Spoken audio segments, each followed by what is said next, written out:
selamat malam pemirsa. Selamat berjumpa di Manage the Nation Leadership Challenge Series. Pemirsa, kira-kira apa jadinya bila saat Anda ataupun keluarga Anda sakit dan pada saat itu Anda tidak memiliki biaya? Nah, malam hari ini kita akan membicarakan tentang bagaimana solusinya. Untuk itu, topik kita pada malam hari ini baru sejahtera. Namun sebelumnya, saya akan memulai dengan apa yang menjadi kutipan dari sesungguhnya tidak ada negara yang miskin di dunia. Yang ada hanyalah negara yang salah kelola atau mismanage. Sedangkan Begawan Manajemen Indonesia, Tan Tri Abeng menambahkan, negara hanya akan sebaik pemimpinnya dan pemimpin akan sebaik orang-orang yang dipilih dan diberi. Nah, pemirsa, di manakah kehadiran negara bagi masyarakat yang membutuhkan bantuan pembiayaan kesehatan? Sebelum mengetahui jawabannya, mari kita simak tayangan yang berikut ini. Asuransi kesehatan merupakan kebutuhan pokok bagi. Selain berfungsi sebagai jaminan hidup, asuransi kesehatan juga diharapkan dapat menyelesaikan banyaknya masalah-masalah kesehatan yang dihadapi setiap penduduk negeri ini. Namun faktanya, kesadaran masyarakat untuk berasuransi masih sangat kurang. Padahal, sebagai negara yang berpenduduk sekitar 240 juta orang, asuransi harus menjadi kebutuhan mendasar masyarakat yang dijamin penuh oleh negara tanpa membedakan status sosial. Kurangnya keberpihakan negara terhadap jaminan kesehatan bagi rakyatnya menjadikan jaminan kesehatan belum optimal. Kondisi ini dapat terlihat dari semua rakyat Indonesia mampu memenuhi asuransi kesehatan yang layak. Asuransi kesehatan maksudkan sebagai upaya pemerintah untuk menjamin rakyatnya di bidang kesehatan, khususnya bagi yang berpenghasilan rendah. Nah, apabila layanan kesehatan yang diterima masyarakat belum mencapai seperti apa yang diharapkan, tentunya asuransi kesehatan belum menjadi jalan keluar bagi rakyat untuk memperoleh hak untuk hidup sehat di negaranya.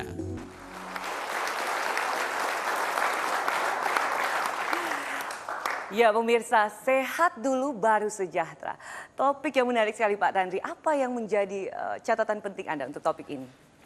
Oke, baik Rizka. Saya kira pertama-tama jangan pernah kita lupa bahwa dari perspektif Managing the Nation, negara hadir untuk menciptakan kesejahteraan yang berkeadilan bagi seluruh rakyat dalam bingkai negara kesatuan Republik Indonesia. Nah, kesejahteraan baru bisa tercapai apabila rakyat sehat. Nah, ya, betul. Sehat itu mahal, sakit lebih mahal lagi, khususnya bagi sebagian besar masyarakat kita yang kurang mampu secara finansial. Nah, dalam situasi seperti itu, negara harus hadir. Misalnya melalui layanan salah satu BUMN yang menangani bantuan pembiayaan kesehatan masyarakat. Nah, BUMN yang memiliki sifat pelayanan sosial selalu berada dalam situasi dilematis. Di satu sisi, ia harus bisa terus melayani masyarakat, tapi di lain sisi juga ia harus mencetak laba atau surplus agar bisa bertahan secara berkesinambungan atau sustainable. Itu sebabnya manajemennya perlu menerapkan yang saya namakan manajemen 4S. Harus punya strategi, harus punya sistem, harus punya sumber daya manusia, dan kemudian dipimpin oleh seorang yang mampu memimpin. Jadi leadership penting sekali. Nah, agar dapat menyeimbangkan dua kutub kepentingan tersebut, maka manajemen haruslah mampu untuk kepentingan sosial dan juga keharusan untuk bisa menghasilkan keuntungan. Nah, inilah dilematis yang sekarang yang sering dihadapi oleh badan-badan usaha milik negara yang memiliki fungsi dua, fungsi komersial dan fungsi sosial. Nah, kompleksitas inilah maka pada malam hari ini kita menghadirkan tokoh yang sudah lama bergerak di bidang asuransi atau ASKES ya, asuransi kesehatan, yang sekaligus juga nanti pada tahun 2014 ASKES yang sekarang Persero akan menjadi badan penyelenggara jaminan sosial kesehatan. Maka kita menyambut Dirut PT Askes Persero, Bapak I. Gede, dokter dia ini, dokter ya, dokter bukan dokter ya.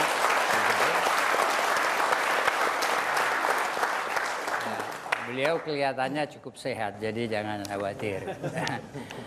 Tentu salah satu pelanggannya atau representasi dari pelanggannya yang paling besar adalah Ketua 5 ya, dari Ketua 3 ya, dari Dewan Pengurus Nasional Kopri.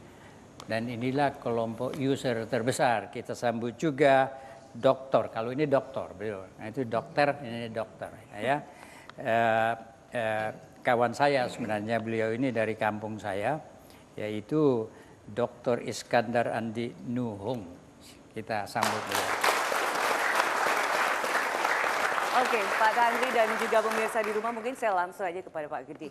Kalau kita bicara soal BUMN yang Anda pimpin, kita bicara soal Askes. Dari tahun 2006, Pak, Askes itu sudah menjadi bahan cacian masyarakat. Apa sebenarnya yang menjadi, apakah sampai sekarang masih dicaci maki atau sudah berhenti, Pak? Oke, jadi memang benar apa yang Rizka ceritakan. Sampai dengan tahun 2000-an lah. 2006 kami itu masih belum mendapatkan mendapatkan tempat di hati pelanggan kami. Tentu ceritanya agak panjang, bermula dari sejak pendirian daripada badan ini tahun 68, yaitu disebut BPDPK, yang bertujuan untuk memberikan layanan kesehatan tanpa adanya sistem yang dibangun. Waktu itu semua pelayanan kesehatan bebas di mana saja, bisa diperoleh, berapa saja biayanya, semuanya nanti direimburse. Namun celakanya tahun 78 sampai tahun 80-an kira-kira, terjadilah mismanagement di mana premi yang terkumpul tidak mampu lagi membiayai biaya pelayanan kesehatan yang timbul atau disebabkan karena pesertanya. Nah, disitulah terjadi mismanagement sehingga BPDPK waktu itu tidak mampu membayar rumah sakit kurang lebih 2 tahun. Baik Pak, apa yang Anda lakukan sehingga mismanage itu kemudian mereda? Ya. Sehingga orang tidak mencaci maki Anda lagi sekarang? Nah, tentu di tahun 80-an itu citra Askes, citra kartu kuning menjadi sangat jelek sekali. Orang tidak percaya lagi dengan kartu kuning, dibawa ke rumah sakit, orang rumah sakit mengatakan tidak mau dilayani, sehingga kami melihat selama kami bertugas di lapangan mulai dari ND tahun 87, saya selalu mendengarkan ada 5 keluhan atau 5 sampai 7 keluhan peserta yang selalu muncul setiap tahun. Dinomorduakan di rumah sakit, dilayani sebagai masyarakat kelas 2, pelayanan yang berbelit-belit, obat yang tidak baik dan segala macam. Dan akhirnya kami setelah tahun 2000 sebagai direktur operasional, kami mencoba melihat ini yang masih terjadi, kami coba selesaikan masalah ini. Jadi ini namanya fakta yang ada di lapangan yang harus kami terima sebagai fakta brutal katanya, yang harus kami terima dan kami jadikan sebagai informasi yang mendasari pengambilan kebijakan. Karena waktu itu saya sudah direktur operasional. Di sini kami mencoba mendekatkan layanan kepada peserta. Orang Askes tidak lagi berkantor di kantor Askes.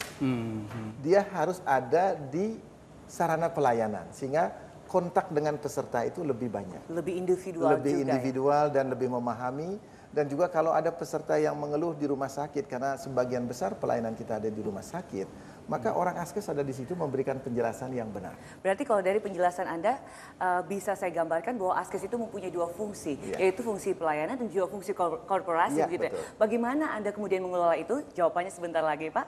Dan pemirsa, temukan jawaban sesaat lagi, kami akan kembali.